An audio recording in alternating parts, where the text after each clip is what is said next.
The prologue to the film opens with a young man sleeping until a phone call from an unknown caller wakes him up. A lady enters the house and says she loves him. He says he loves her too. Later, he walks around inside the house while constantly looking at his phone for a reason not currently known. Once he stands near the lady who sleeps in bed, he becomes very upset. The expression on his face says there is something horrible he sees on his phone. On the next day, outside lifelessly. The scene changes to show a car riding from an overhead view. A lady narrates that she had a dream last night. She was in a forest with giant trees and magnificent things, but she could not see any of them because she was a little speck on the ground. All she could see was the mud she was sitting in.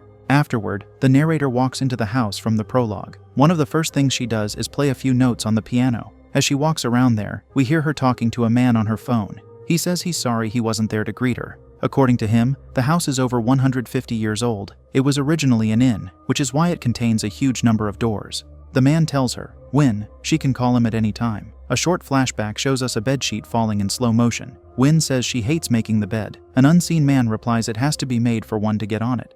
However, he quickly changes his mind to say it doesn't. While she sleeps, we see her phone light up. It shows a grotesque photo of a mouth. In the morning, Wynn hangs her clothes in a cabinet, and a decorative owl turns to face her in the background. At this moment, her phone rings. She picks it up, confused due to what she sees. It shows her a camera view of whatever she is looking at, but the painting on the wall tilts on her phone without tilting in reality. Soon it returns to its proper position. Following this, the man from earlier calls her. He is Bob, asking her if everything is okay because she sounds to him like she's seen a ghost. He also says if Wynn sees Betty, she should tell her he said, "Hi." She is a ghost, and legend has it she perished mysteriously in this house. The reason Bob called is to tell her that sometimes the power goes out, so he wants her to know how to use the generator. She gets a phone call from an unknown person. The caller chokes, which seems to cause Wynn to choke. The next scene has her stirring coffee. Another flashback takes place, with the man telling her she should stir it counterclockwise.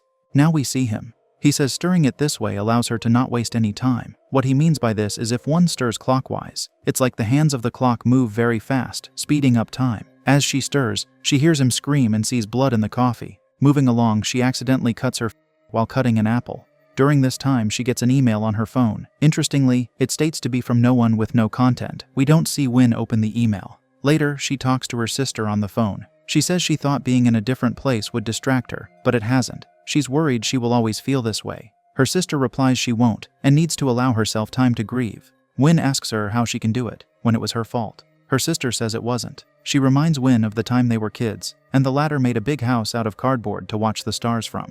She worked the hardest on creating the telescope. Alas, her sister broke it by crashing her bike into it. Wynn tells her it was an accident. The reason her sister reminded her of this incident is that Wynn did not get mad at her for it, so she shouldn't be upset with herself either. Wynn is sweeping the floor and touches under the bed with the broomstick. This makes a photo fall from it. Picking the photo up to look at it, she sees a couple. On the back, the names Brian and Jeannie are written. Another flashback has Wynn telling her boyfriend, Liam, she thought he was gone. He assures her he is right there. He asks if she perfected the bouquet toss. It sounds like she sarcastically remarks that it's the most important part of a wedding. Yet he sounds slightly more serious, saying it is. The moment they share is a happy memory, with them enjoying their time in the field. She tosses a collection of flowers behind her to practice the bouquet toss. Once she turns around, her expression changes from happy to badly surprised. Suddenly, it is night, and the flowers fall on a road, burning. Wynn wakes up from this nightmare. Her phone is with her, receiving an audio message. She plays it to hear someone scream, probably her. Afterward, she leaves the house and hears someone singing from a distance. She thinks it could be Liam. Entering an outhouse, she hears the singing has become louder. The place is a workshop. As she calls out to Liam, a man rolls from under a vehicle to present himself. He tells her he is completely vulnerable there. When she asks him who he is, he doesn't reply appropriately. He says he's scared of this strange woman, who could be a siren. He talks a lot and talks fast. The man stops for a brief moment to ask her if she ever had a truck set on fire while she was driving it on the road. He doesn't wait for her answer. He just keeps talking, like he's talking to himself. Trying to stop him, Wynn says if he does not tell her who he is, she will call the police. He says Carl is the officer in the town, before he quickly returns to talking about more things she doesn't need to hear. He says he's the one who should be scared. His reason is that he does not know her. He has been coming to this workshop for years, and he grew up in this town. Finally, he says he is Chris. She informs him that she is watching the house for Bob. Chris says the man is creepy. He advises Wynn to have a weapon in this place. At the house, she notices a preserved squirrel. It holds a piece of paper, which she takes. It has the combination of a safe that she uses to open it. She takes out a sheet of paper with dates and odd statements on it. In the next scene, she occupies the kitchen, where a woman starts to talk through her phone out of nowhere. She says if Win wants to dispose of a corpse, the woman offers the number of the sanitation department. But Win is busy preparing food to be affected by the strangeness of this. Once she starts to cook, heavy smoke leaves the frying pan. Thus, she tries to open the windows. Unfortunately, they refuse to be opened. As she deals with the smoke, Bob calls her. Since she tells him what is going on, he says it's too bad the windows don't open. She is interested in the photo she found under the bed and tells him about it. She asks him if he knows where the couple on it lives. Bob says there have been many people who lived at this house. They say they want to experience farm life, yet it turns out not to suit them because they don't stay long. Following this, Win walks outside, seeing a truck. Looking at it makes her remember Liam telling her to drive. Soon her phone rings and she looks at it. She walks toward the truck while holding her phone in front. It shows her the disturbing sight of her sitting lifelessly in the driver's seat. This scares the poor lady to the point of her running to the road, where she almost gets hit by a car. Later, she cries inside the house. A figment of Liam is there to tell her not to believe everything she sees. Win replies, she needs him very much. She comes to him, and he holds her. In the morning, she finds Chris outside the house. He starts talking a lot again about all sorts of things. Eventually, he gets around to saying she doesn't have a car. He also says she has a sad girl energy to her before guessing she is scared of driving. Furthermore, he doesn't know how she's eating because the only place nearby is a gas station. He's worried she is going to perish from starvation. Therefore, the helpful man wants to take her shopping. After they have done it, the duo returns to the house with 2 bags of groceries. He says he got her a weapon due to thinking she didn't take his advice on getting one. Giving her a mace, he says the pain it can inflict is horrifying and long-lasting. At a different time, Win's phone rings outside. She walks with it while looking through the camera. It shows Chris lying on the grass with an injury. She talks to her sister on the phone. Win tells her it feels very real.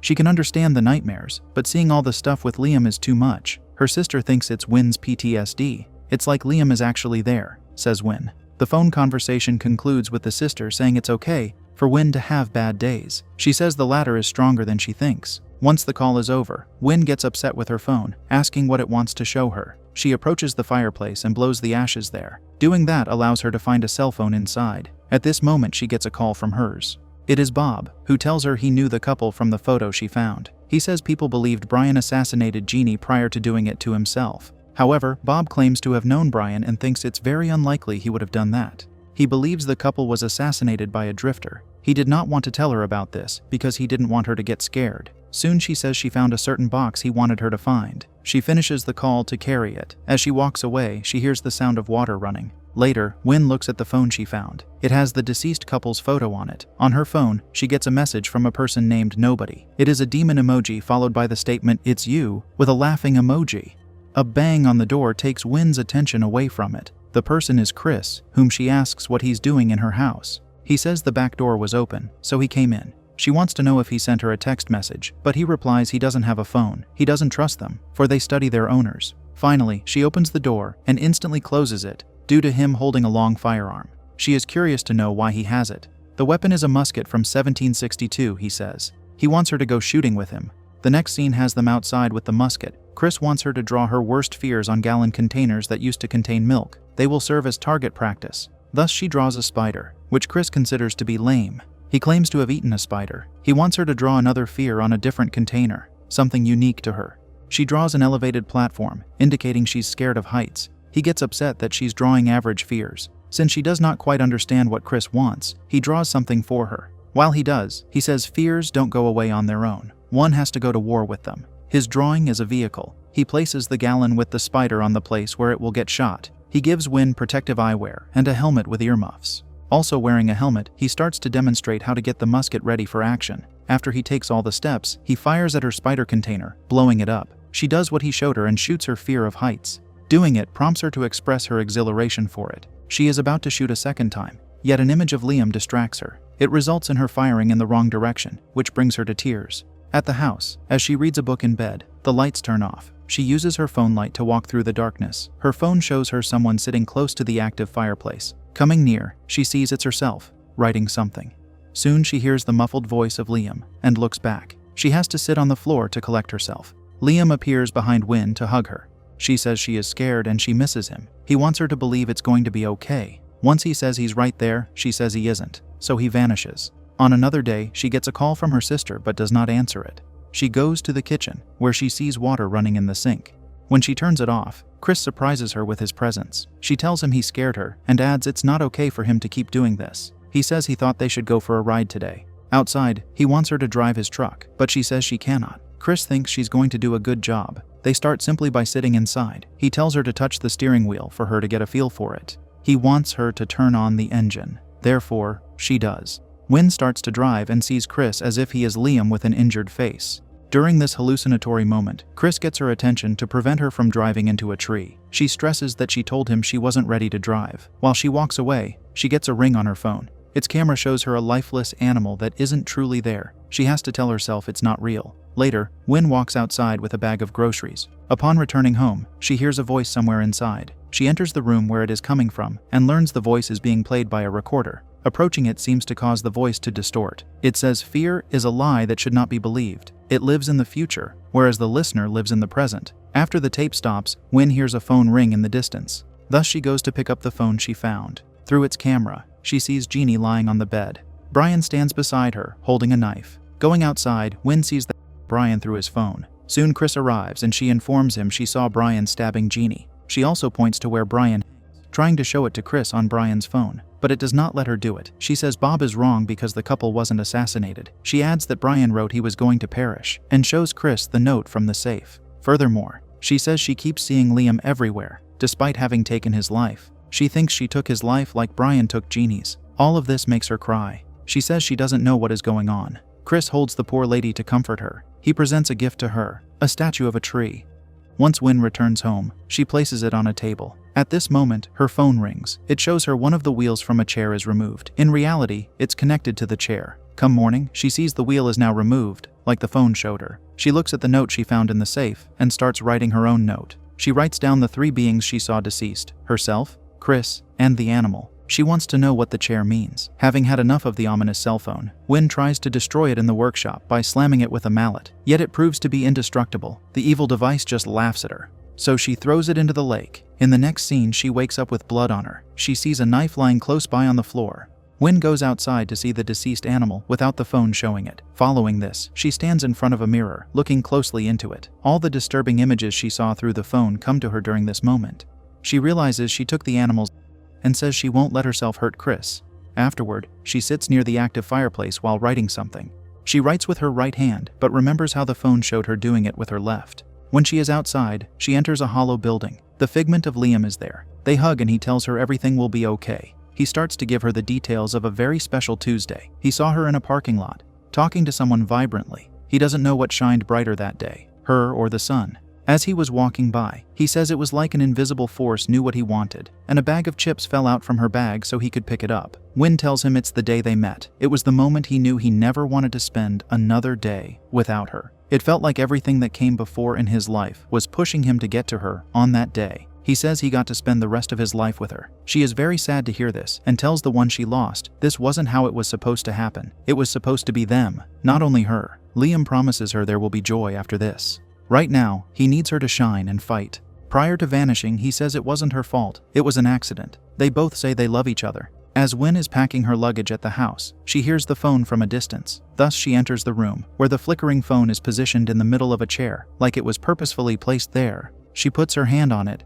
and the light turns on. She looks at herself in the phone, seeing her reflection smiling evilly. Once she lowers the device, she sees the most bizarre happening. Another Wynn stands there, greeting our heroine. She says she isn't there to take Wynn's life, despite having tried her best to get the real Wynn to do it. The fake Wynn also says that without the real one, the fake would be stuck in the ether. Wynn's fears gave the duplicate her life. Furthermore, she says Wynn is the one who took someone's life. The fake claims to have never done that. Her harsh words make Wynn yell she is a monster. The duplicate says maybe she will take Wynn's life, and the latter starts to run away. She goes to the basement while Chris approaches the house. He announces his arrival, like Wynn wanted him to do. When he knocks on the front door, one of the Wynns runs out to tell him he can't be there. But he walks in regardless, saying he found something that belongs to one of the doors in the house. She informs him something is inside that looks exactly like her. In a short time, the other Wynn joins them and tells Chris not to trust it. The man is amazed to see 2 of them, thinking the simplest explanation is the correct one, that they are twins. He expresses his amazement for a long time until he asks, which twin is Wynn? One of them says she doesn't have a twin. She claims to be the real Wynn, whilst the other one is something else. Of course, the other one disagrees with her.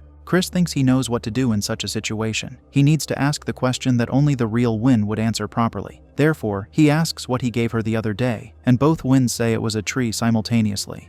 One of them says, "This won't work because she always had her phone on her," meaning the phone version learned everything that happened to the original. Chris says they did a great job doing all this work to trick him, but soon asks himself why they would do it. So he realizes an action needs to be taken. He enters another room and collects a decoration he could use as a weapon. One of the Wins comes to him, asking how she can convince him she is the real one. She shows him her hand while asking if he remembers that she cut herself. He responds by getting her into a chokehold, saying the real one cut her right hand. For this, Win showed him her left, yet she tells him she cuts with her right hand, meaning she would cut her left. The other Win slams Chris from behind, causing him to lose consciousness. This proves he was holding the real one. She runs out of the house and into the workshop.